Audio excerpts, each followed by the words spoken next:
আপনার স্বপ্নে কি কখনো মা কালী এসেছিলেন? স্বপ্নে মা কালীকে দেখা মানে কি আশীর্বাদ নাকি কোনো গভীর সতর্কবার্তা? রক্তজবার ত্রিশূল হাতে স্বপ্নে দেখা দিলেন মা, আপনার জীবনে কি ঘটতে চলেছে? মায়ের এই স্বপ্ন কি বদলে দিতে পারে আপনার ভাগ্য? মা কালীর দর্শন কি হতে পারে জীবনের টার্নিং পয়েন্ট? জানুন কেন মা কালী যখন আসেন তখন জীবন বদলে যায়। হিন্দু পুরাণ ও তন্ত্রশাস্ত্রে মা কালীর স্বপ্ন দর্শনের বিষয়টি অত্যন্ত গুরুত্ব সহকারে বিবেচিত হয়েছে।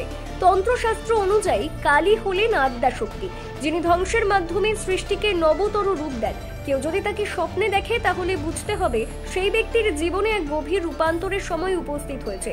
পুরনো বাধার সংকট কিংবা অশুভ শক্তির প্রভাব থেকে মুক্তি আসতে চলেছে এমন বার্তা বহন করে এই ধরনের স্বপ্ন। তবে স্বপ্নে মা কালী কেমন ভাবে প্রকাশ পেলেন সেটিও অত্যন্ত তাৎপর্যপূর্ণ। যদি তিনি শান্ত ও হাস্যোজ্জ্বল রূপে দেখা দেন তাহলে ধরে নেওয়া যায় দেবীর আশীর্বাদে জীবনের অনেক জটিলতা মিটে যাবে এবং শুভ সময় আসবে। আবার যদি তিনি রুদ্র রূপে চোখে আগুন ও হাতে অস্ত্র নিয়ে দেখা দেন তাহলে বুঝতে হবে কোনো শত্রু, বাধা বা গোপন বিপদের বিরুদ্ধে তিনি আপনাকে রক্ষা করতে প্রস্তুত হচ্ছেন।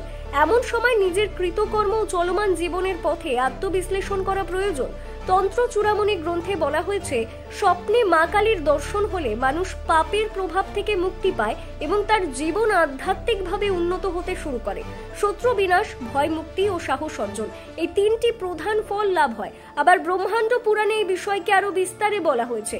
সেখানে উল্লেখ আছে, যারা স্বপ্নে কালীকে দেখে তারা নিজ জীবনের কঠিন সময় থেকে ধীরে ধীরে বেরিয়ে আসে এবং এক নতুন শক্তির সন্ধান পায়। জ্যোতিষশাস্ত্র ও স্বপ্ন বিশ্লেষণ শাস্ত্র অনুযায়ী দেবদেবী যদি স্বপ্নে দেখা দেন তাহলে তা মোটেই হালকা ভাবে নেওয়া উচিত নয়। এমন দর্শন ভবিষ্যতের কোনো গুরুত্বপূর্ণ পরিবর্তনের ইঙ্গিত দেয়। মা কালীকে স্বপ্নে দেখা মানে হতে পারে আপনার ভেতরে থাকা ভয়, সন্দেহ কিংবা অজানা আশঙ্কার অবসান ঘটতে চলেছে। অনেকে এমন সময় দেখেন যখন তারা জীবনের কঠিন মোড়ের মধ্যে দিয়ে যাচ্ছেন এবং এক ধরনের আত্মিক সাহস প্রয়োজন হয়। বিশেষজ্ঞদের মতে মা কালীর স্বপ্ন দর্শনের পরে বেশ কিছু আচার পালন করা উচিত। সকালে উঠে স্নান করে দেবীর উদ্দেশ্যে ধূপ দ্বীপ জ্বালানো, অন্তত একবার কালী মন্ত্র জপ করা এবং কোনো কালী মন্দিরে গিয়ে পুষ্প নিবেদন করা উচিত। এতে সেই বার্তা বা আশীর্বাদ আরো সুদৃঢ় হয় বলে বিশ্বাস করা হয়। কিছু তন্ত্রবিদ পরামর্শ দেন যে এমন স্বপ্ন দেখার পর অন্তত 3 দিন নিরামিষ আহার করা উচিত, কারণ এটি আত্মশুদ্ধির একটি প্রতীকী রূপ। তন্ত্রসার নামক গ্রন্থে এমন একটি ব্যাখ্যা পাওয়া যায় যেখানে বলা হয়েছে যে স্বপ্নে মা কালীকে যদি রক্তমাখা জীব বাহির করে দেখা যায় তবে এটি আতঙ্কের নয়, বরং আপনার আত্মার গভীর স্তর থেকে পাপ ও অশুদ্ধির পরিশুদ্ধ হওয়ার ইঙ্গিত। দেবীর ভয়ঙ্কর রূপ মানে যে সর্বনাশ তা নয়, বরং তা হতে পারে নির্মাণের পূর্ব শর্ত স্বরূপ ধ্বংস। পুরনো জড়তা, মোহ, ভ্রান্তি ধ্বংস হলে তবেই নতুনের জন্ম সম্ভব হয়। আবার অনেক সময় দেখা যায় যে স্বপ্নে কালী দেবী কাউকে ডাকছেন বা তার দিকে এগিয়ে আসছেন।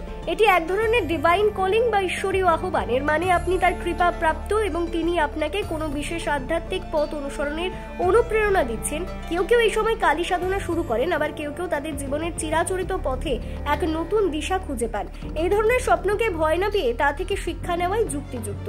মা কালীকে স্বপ্নে দেখা মানে তিনি আপনার জীবনের অন্ধকার অধ্যায় থেকে আপনাকে বের করে আনার হাত বাড়িয়ে দিয়েছেন।